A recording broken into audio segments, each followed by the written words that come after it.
Hey, it's Vicky. Welcome to my channel. Today I'm going to make some petit-fours. They're so cute, great for giving and entertaining. Don't be scared. They're easier to do than you think. I'm going to walk you through this step by step. We can do this. Let me show you how. I'm going to help you cook simple and smart. Simple is taking a harder recipe and making it easy to do, and smart by using some store-bought stuff. And I got a challenge for you. Why don't you shoot me a recipe and I'll see if I can pare it down into something a little easier with maybe some store-bought stuff. Give me a comment below and I will answer you and do the best that I can. I may cook simple and smart and use grocery store items, but I'll never sacrifice flavor. And I'll show you how to take those grocery items and make them super great homemade things. So I'm gonna go ahead and take a boxed cake mix. Duncan Hines is real good, but this one was BOGO. I'm gonna make it according to the directions on the box with just a couple of changes. I'm gonna put the chocolate's my favorite. I'm gonna put the chocolate cake mix in my bowl, and I'm gonna use hot water. It calls for a cup, so I'm gonna use a cup of hot water. And I'm using hot water because it'll activate the cocoa powder. Kind of think of like coffee or something. I mean, the cocoa has been sitting in the box for a while. And then I'm gonna add, instead of oil, I'm gonna add butter. Oil is 100% fat, and the butter is 80% fat, and the rest is milk and water. That's going to help us have a denser cake with better structure. And the recipe calls for 3 eggs. So I'm gonna go ahead and add the 3 eggs. Plus 2 egg yolks. That's going to give it a richer flavor. And if you notice, I'm cracking my eggs on the counter. It's to help you not get shells in your cake. And just for extra insurance, I'm also going to put it in my bowl, so I really don't want any shells. The eggs are also at room temperature. It helps for better baking.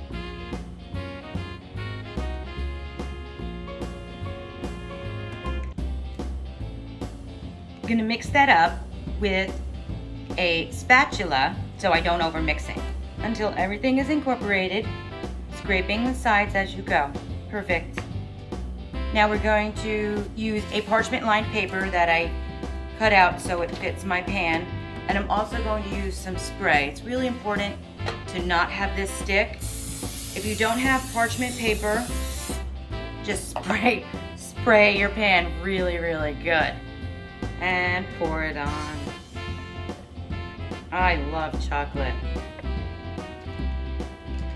Smooth it out, getting all the way to the corners. And we're just going to make one sheet here. Doing it this way so you don't have to cut it in half for your little layers. I'm gonna go ahead and use a ruler just to even it out as much as I can. It's hard to tell where my lumpy parts are and my low parts are, but you'll be able to tell after it's cooked, and that's no fun. So I'm just gonna gently get my ruler and try to get it nice and even.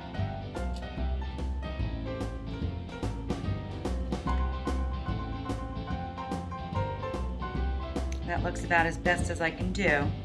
You just do your best. I mean, it's just your home. It's all good. I'm gonna go ahead and tap this down. Any bubbles that feel like coming out will. And another thing I'm gonna do is I'm gonna sprinkle a little sugar on the top. And that's what that's going to do is prevent it from rising. Again, I'm trying not to cut it. I don't have a cake knife, and when you're cutting it, it's really hard to get even layers unless you do it quite often. And there you go. Real important to use a preheated 350-degree oven. It's only going to take about 10 minutes until it's bouncy in the middle and a toothpick comes out clean when inserted in the middle. All right, let's bake. You see how it's springy?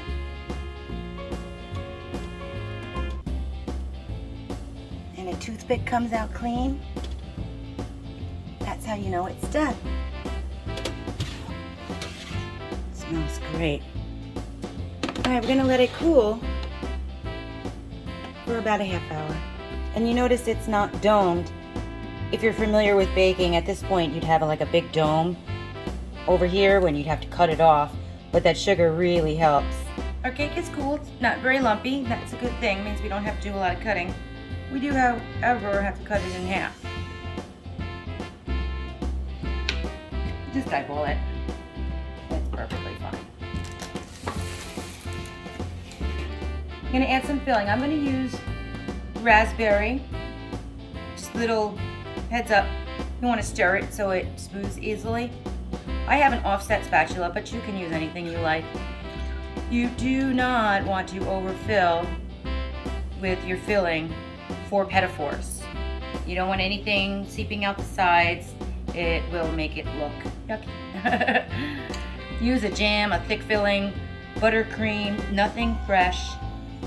Something that is very flavorful, and you can spread it out thin. Lemon's real good, but I just love raspberry and chocolate together. Now we're gonna take the other half and flip it onto the bottom half. Push it down a little.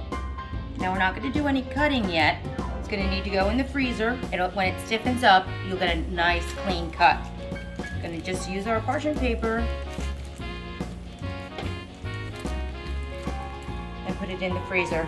You can keep it in the freezer for pretty much a long time. Really, I think it's like 6 months or something.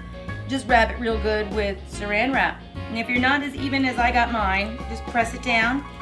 You can even put another pan on top of it with a weight to press it down while you're freezing.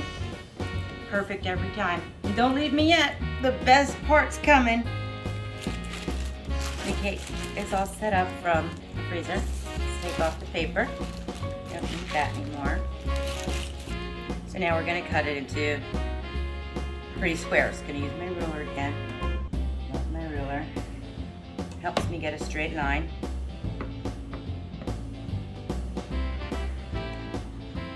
And I'm gonna actually make them real teeny tiny, like the size of this ruler.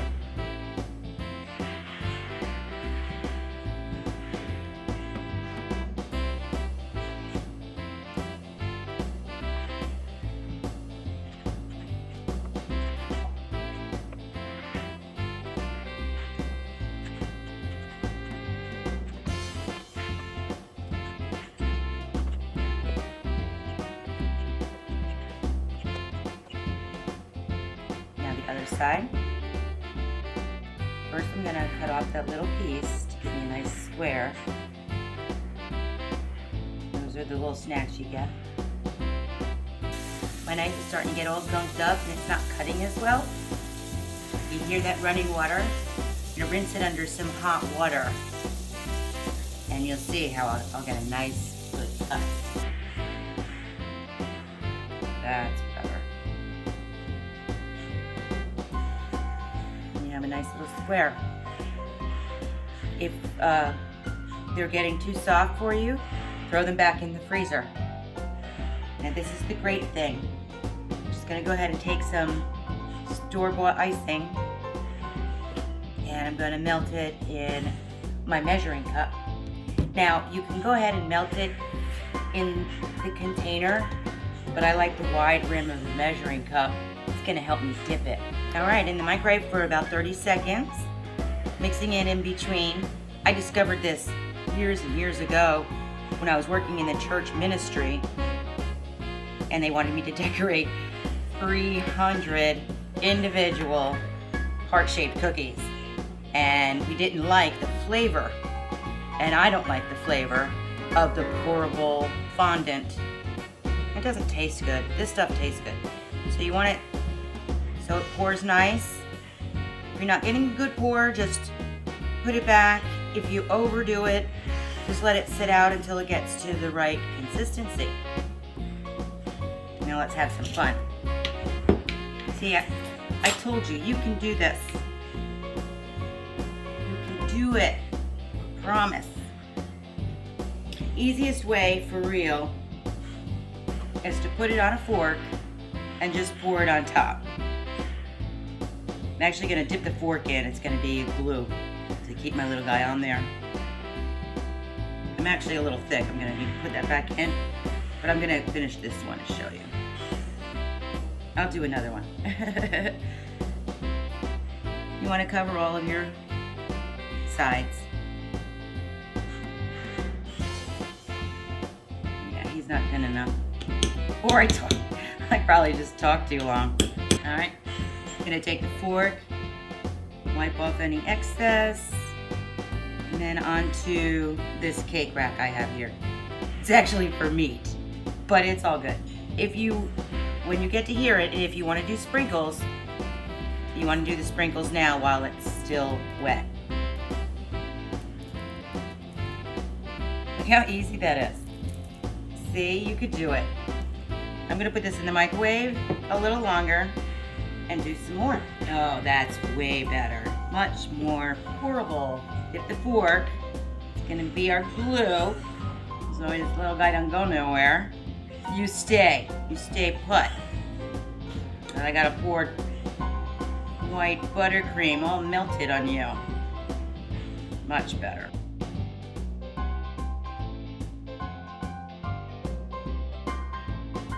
So same thing, we're gonna pour out the excess. And if you don't have a rack, it's okay. Just put it on whatever you have to cool. It'll be good. I'm gonna do the first, look how much better he looks. Definitely have your thing more pourable than I did at first. Put some sprinkles on. Hey, let's keep going here. Last one to fill up this rack anyway. This should take you 2 full frosting containers for the whole sheet, minus just a little, so we can decorate with a little buttercream. I'm gonna let these set up for about a half an hour to an hour, and don't go away, because I'm gonna show you how to make little Christmas trees and wreaths. It's gonna be great. You can do this. Look at how pretty these look already. Our cute little pedophores are set up. I highly recommend buying the little cups. It just makes anything that's imperfect, well, look perfect. And they're real cheap, just got them at the dollar store. And you get a whole lot of them too. So we're gonna take our pedophores, use a knife to unstick it. Pretty. To start on our decorations, I'm just gonna use a plastic Ziploc bag and add a little tape just to the edges, just to the tip, to reinforce it, and it'll give me a nice clean line.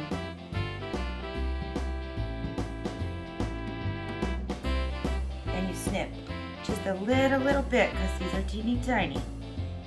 Just a little bit, see? Just like that. You can always snip some more, just can't take it away. If you make it too big, well, unfortunately, you're gonna start again.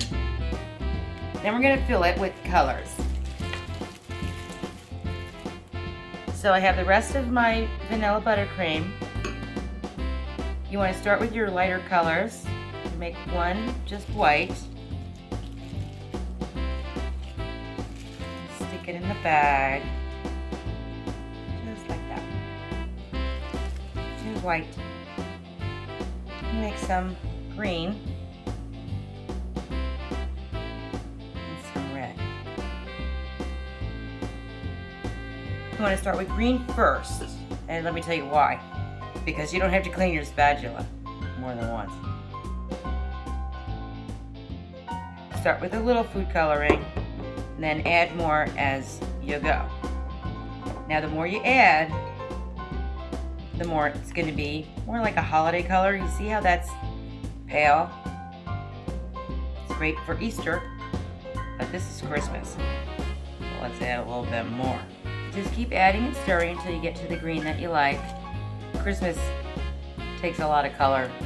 And red. To get a Christmas red, it's going to take a good amount of red. Now these I just bought in the grocery store. You can find a red paste at the craft store or Bed Bath & Beyond. you don't have to use as much. I know I'm going a little more in depth than I normally do, but I really want to show you step by step on this one. It's such a great thing to make, and I sure hope you do try it. Please give me any comments if you've tried it or want to try it and need some extra tips.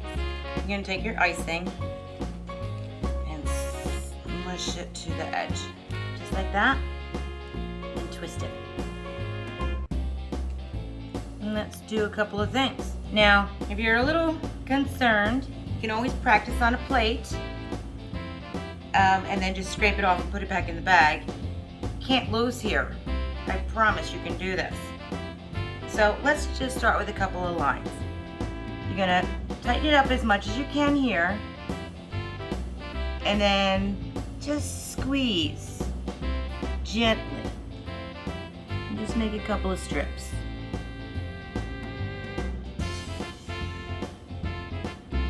See? You can do that. Let's do some green.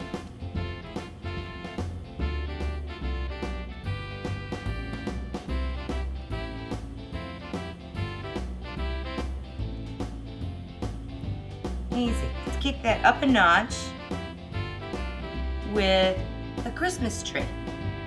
You're gonna start at the top, make a little dot, and then zigzag.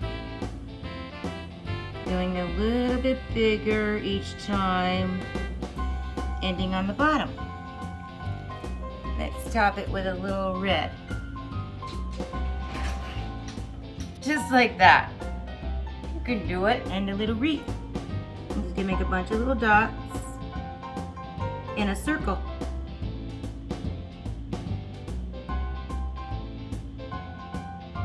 And just go around the circle 2 or 3 times until it looks all like a fluffy wreath. Pretty. And we'll put a little berries on there. That's 3 little dots. 1.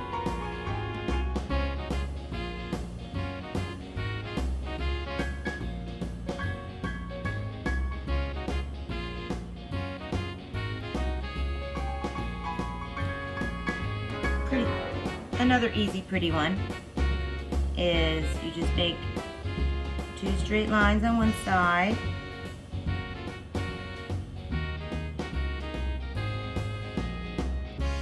I like this one. I just feel like it's so elegant. And 2 on another corner. Use a little toothpick. See this guy not perfectly right? Get you back in line.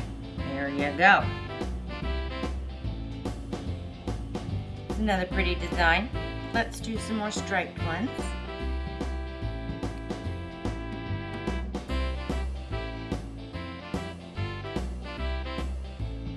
So I'm going to make 3 red stripes.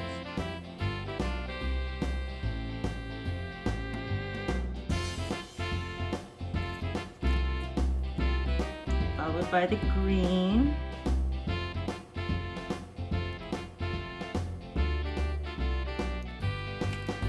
Fill in with the white.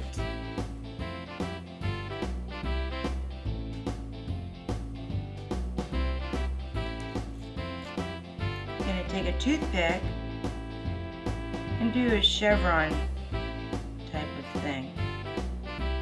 1, 2, 3. And the opposite side.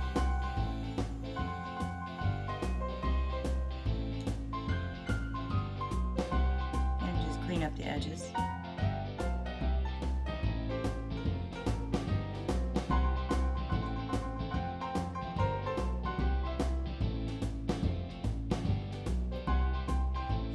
Pretty. Let's do a candle. Candle is a straight line, and just gonna scoop up a little on the end. Candle has to be red because it's Christmas.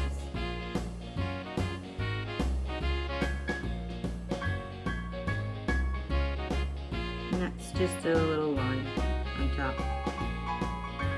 I'm gonna actually make it a little thicker. Yeah, that looks good. And then you take your little toothpick, just make a little flame like that. And then you have a little candle. Let's try one.